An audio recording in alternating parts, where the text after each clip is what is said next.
Good afternoon, everybody. Welcome to another edition of Real Talk here on Shelbyville Now. I'm Hello. David Thomas. This is Bo Gill. We're going to talk about some stuff that's going on, and we're going to talk about some stuff that's going on in the world today, Bo. Some stuff that's There's a lot kind of going on. alarming and maybe a little warning shot for everybody to start paying attention to some things. If you haven't been, you need to pay attention Yeah. today. And before we do that, we're going to hear from our sponsors, 580 Graphics and Bobo Construction and Land Management. We'll hear from them, come back and dive into what we got to talk about today. Sounds good. Looking to make your brand stand out? At 580 Graphics in Shelbyville, we turn your ideas into bold, professional results. From custom logo design to screen printing, embroidery, vehicle wraps, decals, banners, and signage, we handle it all in-house with precision and fast turnaround. Whether you're a small business, a church group, a sports team, or a growing company, our experienced design team works with you every step of the way to bring your vision to life. We don't just print graphics. We help you get noticed. Exceptional service, eye-catching design, results that speak for themselves. Visit 580 Graphics today and let your brand make a statement. When your project needs a strong foundation, trust experience that delivers results. At Bobo Construction and Land Management, we bring over 25 years of expertise to every job, from demolition, land clearing, and site preparation, to underground utilities, drainage solutions, concrete, asphalt, and building pads. We handle every phase with precision and professionalism, serving residential, commercial, and industrial clients across Middle Tennessee. Our team is committed to quality work, clear communication, and projects completed safely and on schedule. For dependable results you can build on, choose Bobo Construction and Land Management. All righty, welcome back in here to Real Talk. And Bo, there's some things that have happened in the world, and we've been talking about local stuff, and it's all important. What affects us locally is what we see the most. Yes. But there's a lot of stuff going on in the world. I'm sure people are trying to watch the news, but they don't know who to believe. Or, I mean, really. I laugh because it's sad because you can't. You don't know who to believe. You don't have anybody reporting actually what's happening without putting a twist to it. There's always an opinion or something like that. Just give me the news. Give me Walter Cronkite. Okay. You know what I mean? Yeah. All right. So one thing that was alarming to me, and I put an article out, I guess it was Friday. Yes. Is that why don't we hear about this stuff? Fort Barksdale in Louisiana had drones coming in, and they were for an account was given for about a week's time. They had all these drones just coming into the Air Force Base where our B-2s, our B-52s are operating out of. That's nuclear. Our bombers. Yes, that's okay, our they can carry those bunker busting bombs, and they can carry atomic warheads, the whole thing. Some big bad stuff. Yes. And we've got drones flying in. And we don't hear anything about it. These are drones that are apparently have no geofencing. They're totally free floating drones. Like they're usually, I would think, I'm a drone owner. If I get close to certain areas, airports, any type of government facility, it's like hitting a wall. But these things were going through, the way I understand, and going in buildings. They went in through hangars, Bo, where the planes were, and they were having to take cover nonstop. I didn't even hear about this story until I looked there. I mean, this is what worries me, because that is a major safety national it's a national security issue if I've ever heard one. But I know that they weren't shooting or anything. There wasn't anything dropped, I don't guess. No, nobody was hurt. And this military installation, have they commented on this? Yeah. There's like a 4-star general came out, was talking about it. We were in lockdown. We don't know. We know this. They could not jam them. So wait, you said lockdown. Yes. So this was big enough to put the whole Air Force Base was in lockdown. So they just, this is lockdown. That sounds pretty important. I mean, they were taking cover in bunkers, Bo. Okay. Wow. And okay. See, and we did not I just want to make sure I'm this. understanding this right. The gravity of this situation, it seems so big that you think it would be at least, the third or fourth news story, if not the first, but I have not heard about this. So where else is this happening? I mean, what else is going on? What else, who do you believe? But this right here makes one of the biggest things that points out to me is, wow, are we safe? Are we? Are we? You want me to know? answer that, Bo? Yeah, you can. I'm. Do I have to? I felt. I'm serious. I would think if I flew my drone close to AEDC around here, they'd get shot out. I mean, I would expect It that would, just, from the. it would from, probably fry. United States Air Force. I would expect for my little piece of dronage to get blown out of the sky. Yeah, yeah. Okay. You would have a little piece of scrap metal. So why didn't this happen? Why didn't that All right, happen? so there's technology in the hands of somebody. All right, the question is, what kind of technology is it that can avoid the jamming? That's a problem. Okay. Then the next problem is it didn't fly in here from off of a ship somewhere. It flew in from areas all around that place. So who is doing that and why? There's a lot of questions that we ain't got an answer to. A lot of speculation. All right. As an American citizen living in the United States of America, this concerns me, Bo. It does. It does. And I see a lot of things flying in there. We have a lot of things going, but I don't say I see a lot of drones and a lot of stuff, but I have heard people who have, and I don't discount them. And especially if it's happening around a military installation. Hello. Do you remember back, I guess it was in 2023, 2024. I guess it was 2024 because the election was about to take place, and Trump came out and said, all these drones that are flying up here in New Jersey, just shoot them down. Yeah. And then he said, well, we're going to get to the bottom of it, and we're going to let the American people know what it all is. Mm-hmm. And we never heard what it was. It just kind of went away. And they were in Florida. They were up and down the Atlantic coast. They were in other areas, and a lot of military installations, very similar to what happened in Barksdale. Mm-hmm. We never heard what that was, but I saw one of them. And the one I saw was about the size of my car, Bo. We were in Panama City, Florida, going over Hathaway Bridge. And I looked to my left, and there's a drone as big as my car, probably 100 yards away from the bridge. And it was pointed toward the shoreline as you go into Panama City Beach. Okay. And that's where the naval training facility is for divers, the diver training facility. You wonder if somebody was monitoring, or it makes you wonder what is all what is stuff? There's a lot of drones and a lot of unexplained, and you hear about all this that's going on, but what we do know is that this did happen. There were multiple reports of this type of activity that would happen around this military base. I just wish that they would get it out to us, the people. It seems like we've got to dig for answers like this. Fox News ain't talked about it. CNN hadn't talked about it. The people that reported it was actually the BBC actually did something. I mean, are they saying, hey, it's just a drone club? Is that what they say? It's just a drone club. The New York Post finally came out. Oh, okay. And wrote an article about it.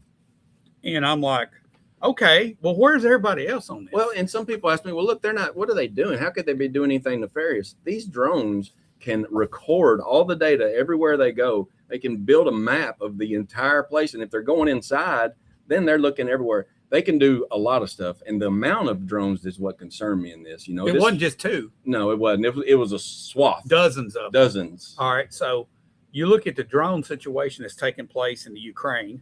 You look at what Iran's doing. They're sending them all over the place, and they're kamikaze drones. They're not. They're smaller than this table. Yeah, they're meant to. And they could have explosive and just go in and suicide into a hangar and blow up planes and stuff. Okay, if we've got that capability, and then that's happening, and nobody can stop it. We're vulnerable. Yes. Why, Bo? Well, because of years and years of a weak. I think leadership from the top, building up a military that was not as strong as they could have been. Maybe they don't have that. When I grew up as a young man, there was a lot of pride in the military. I know the Vietnam War was just, those guys went through a lot, but there was just this USA pride. I feel like we've lost some of that, and especially after the 9/11, post that, I feel like in the last since like 2010. Forward, and I would love to get that grit back, that U.S. grit back, because look, when we're over here in Iran and these places in the Middle East, this is what they do. They're warriors. They are born and bred warriors. There is war going on all the time in their lives, and I feel like that sometimes that we're not. I guess we don't know what's really going on in the threat that could face. We haven't had a war on our grounds in hundreds of years, 170 years, and we were fighting. Ourselves. Before that, there was the French. There were several, Spain, England. but we haven't had that. We've had it really good, and I don't want us to get too comfortable. I feel like we're getting too We're comfortable. very comfortable, Bo, and I think that there's two forces at work here. We've got the threat of this open border that we've had for years. We have no idea what kind of cells, terrorist cells there are. For all I know, and for all you know, there could be a whole army assembling right now to attack us from within. And it sounds like they've got a plan. Somebody's got a plan. And that's what I'm going to go with until I hear otherwise. And that's the open borders. Yeah, it's good. You know, people say there's good people. There's good. Yeah, there is good people coming in, but if you have 1,000 good people and 3 just that want to blow America up, then is it worth it? I got a theory. Those Chinese guys that were coming in across our border there for 2 years nonstop, they say there's tens of thousands of them in the United States, and nobody really knows where they are. Could they be doing this? Yeah, I mean, I would say yes. Could they be testing the waters out? I mean, why not? You got people on the ground there. I mean, that's what they. I mean, if you were in a foreign country, that's what you would want. That'd be like gold if you could have somebody on a foreign enemy ground to report into you, right? And hiding and nobody knowing it. Yeah. And then you see all this stuff happen. But there's 2 threats, I feel like, Bo. That right there, that deal that happened at Barksdale Air Force Base.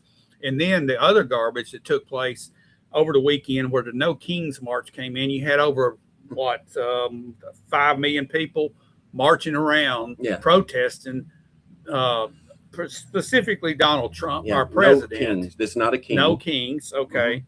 I get their talking points, but most of them were paid and they were agitators and they were trying to stir up problems. They were. Okay. So our other threat is, at what point does a spark turn into a fire and we start fighting one another on our own soil? Well, the threat from within it could be the most volatile, and it'll be the one that makes us the weakest, and it's the one that ultimately could tear us apart from the inside out. Then the outside comes in and finishes the job.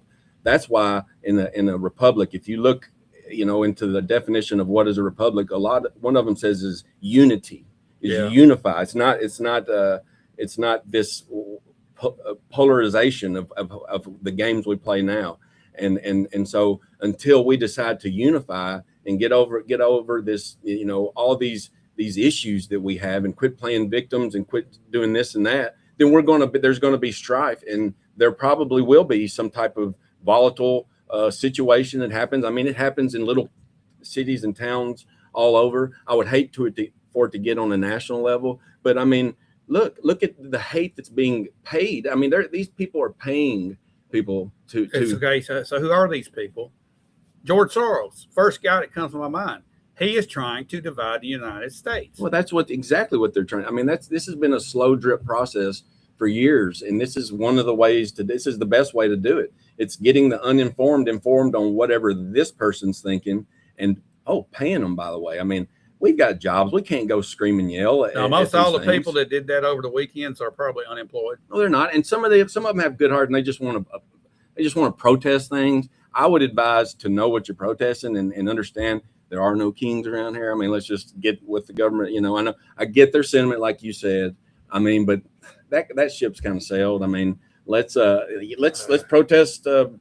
Gas prices. Well, let's talk about gas prices. That's what we were going to talk about next. Okay. So where are we? We're in an economic war as well as a civil disarray, and we have this threat from within with these drones.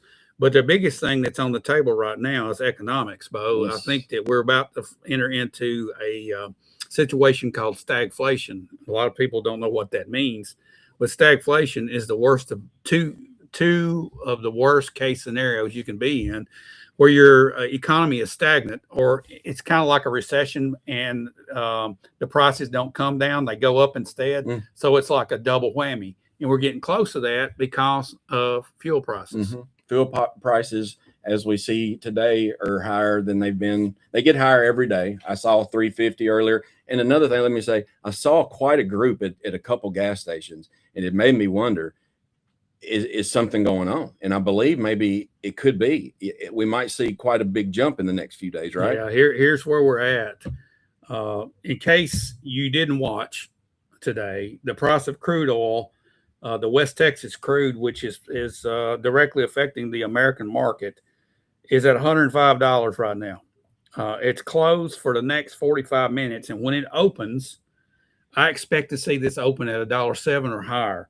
So for those watching, what does that translate into per gallon price here? About in Shelbyville, $1.05. Tennessee? We're looking at $4 or higher, and it's going to take 2 or 3 days to get there.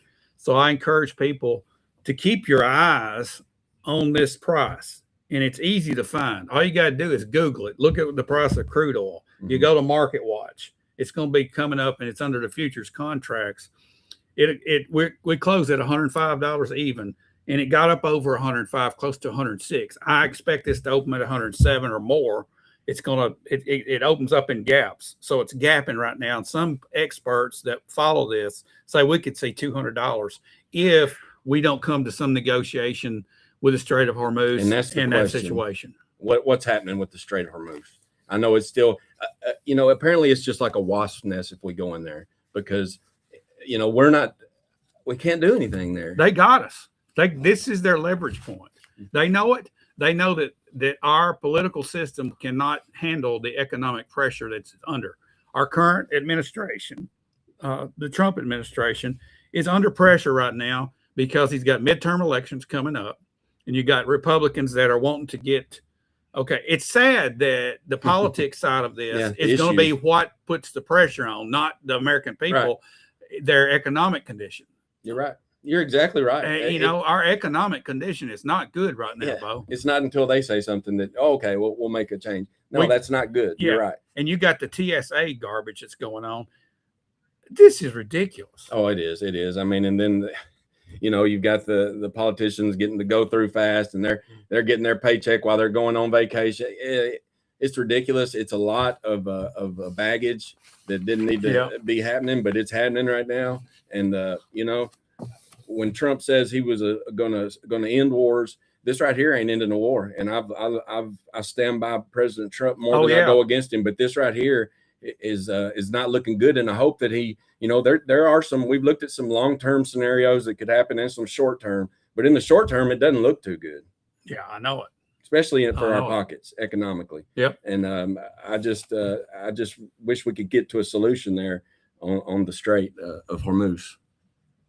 I think you say it Hormuz, right? Or Hormuz? I think so. I think we'll go with Hormuz. It sounds a little more southern.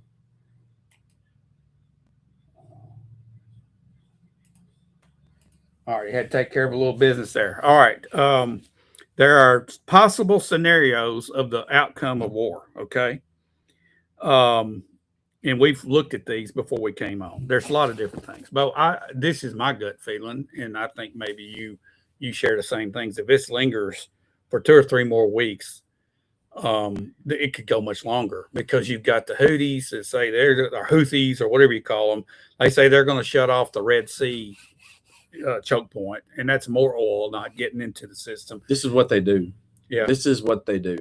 We've woken them up again. It's a good intention, I get it. I mean, with the nuclear threat and all this going on, but it's going to cause chaos economically here. There's no doubt about it. This is going to be a chain reaction it's going to hit. It's already hit. It's going to hit more. Let's not even forget about the groceries and all the things that are happening at the grocery store. I mean, you go and you pay for this and that, and everything's expensive. Go try to buy a house. It's not that easy right now. Rent is out of this world. People are struggling, and people are dying in this war. So, I mean, wars and rumors of wars. Here we go again, David. I know. And there's a lot of other things going on, but I think that this is where we are, but we're teeter-tottering on a seesaw of World War III versus coming out of this with one of the biggest economic booms the world's ever seen. We have those two extremes, and we're sitting in the middle, playing back and forth. And I would like to see this situation get rectified in the next couple of weeks, because we're now at the point of where the administration said 4 to 6 weeks. Well, we're in the 4-week range right now. So maybe within the next couple of weeks, we're counting on Iran to capitulate. Yes, we are. But that's awful. That's an awful big hand to gamble on. They this is what they do. Yeah. But I believe, if we're going to go for it, then they just need to go all the way. I mean, but we can't get through the Strait of Hormuz, so I'm worried about. Yeah, you get this oil up to 150, and so what? Yeah, then what do you do? I mean, you're not even thinking about midterms. I mean, let's just save the people. the midterms are over, I'm afraid. Yeah, I am too. I mean, and that's sad that it has that you would think it would happen that way. Maybe the American people are smarter and are seeing the game plan here, because I think there is a long term. What is the game plan? I think if President Trump would come out and say, these are our points that we're trying to get done here, these are the top 4 things, instead of being all over the place. You're right. That's exactly right. If he could come out and say, this is our game plan. I mean, like you said, we've played out scenarios. I mean, that's what we're doing. We're playing out scenarios. Everybody's playing out the scenarios. Yeah. If we could get a firm plan from our president and let us know, because I feel like we're just every morning is just a new day. It's a new thing. Today was, well, not today, but 2 days ago, he said he was going to start signing the dollar bills. I don't know what that's got to do with anything. And we also go up or something. I don't know. The other thing is the U.S. Postal Service came out, and they're going to put an 8% fuel surcharge starting in April. April the 25th, I believe it is. Oh boy! For about 9 months or so, they're going to be locked in on, because they see the price of fuel that's going to be up higher. Well, I mean, they can't lose money either, right? I know, and that's the thing that's going to be the driving force of inflation going forward. We thought that the prices were going to pull back. They hadn't. Tariffs have kept hammering. Now we got the price of fuel going up. That's going to keep hammering. So prices are going to keep going up. Economy's going down. That's the stagflation. So for the last year or so, I just feel like this is just over and over. Yeah, so it's hard to go through. 2 or 3 weeks, Bo, I think is our tipping point. And we might hear something tomorrow. Who knows? I mean, with Trump, we don't know. I know. Negotiations are taking place. Who knows? We might get breaking news any second. And that's what I'm praying for, that this gets settled, because the longer it lingers, the farther deep in the hole we go. And like you said earlier, he can't negotiate really with the politicians. He needs to negotiate with the guns, with the bombs, with the people that hold the guns. Yeah. If it's a military government, which it is, military and religious, go to the guns and let's work it out. Right? Hey, right now he's talking to a guy in a suit. Yeah, you got to watch the guy holding a machine gun is the one you got to negotiate with. I'm sorry. Well, I mean, it takes a gun. That's how you talk to a gun. Is with a gun, right? I mean, that's what I've heard. I don't know, but it's kind of scary. But what bothers me, Bo, is I don't hear a lot of people really concerned about it. Not locally, not at all. Now they'll complain about the gas price and this and that, and they probably tie that to that in some sort of way. But as far as the threat, and especially like the homeland threat, thinking with that, I mean, I'm not hearing anything about that, and it's just a lot of uncertainty. It's not good. It's not good. But great days are ahead. I've got, we're staying positive, right? I mean, all we can do is just live in this life. Like I said, I think we're teetering on this great economic boom or World War III. I'm praying for and leaning toward we're going to have a great economic boom when all this gets settled. Well, risks, it takes risk a lot of times to come out on the economic boom. But until then, we just have to stay positive. We have to look forward, to tomorrow and stay in the present, and just we have to care at a local level. That's what we have to do. We always need to stay tuned in on a local level. All right. So Pamela Smith, if we knew his plan, would it actually change our way of life? Probably so. Because if we knew that we're just going to sit and play poker for the next 6 months, that would help us plan financially. Yes, it would help with the gas prices, I think. Well, I don't know if it would help. The gas prices are going to keep going up if we go for 6 months and we don't get this straight opened up. Okay, it would just help. But it would, knowing that we're going to pay $5-6 for gas, knowing would help plan maybe. Yeah. All right. Yeah. Ouch. Does he really have a plan? Several people I have talked to are starting to doubt him. I don't think he has a specific plan. He has a general plan. Yeah, and I get the feeling, the sentiment there that we're starting to doubt. I mean, because we haven't heard anything. He's been so open and upfront about everything. Well, here's what, maybe he just don't know. I'm disappointed because I really thought that when we're not going to get into foreign wars, that meant we were not going to get into foreign wars. That's what I thought. Okay. For some reason, I think he maybe miscalculated, maybe that this was going, or Israel. I don't know. Israel's got us by the nose, and that ain't right. Something's got to change there. I mean, I'm all for all countries, but I ain't that sold on Israel. I mean, I'm for the United States of America. Is Iran with a nuclear weapon a good thing? No.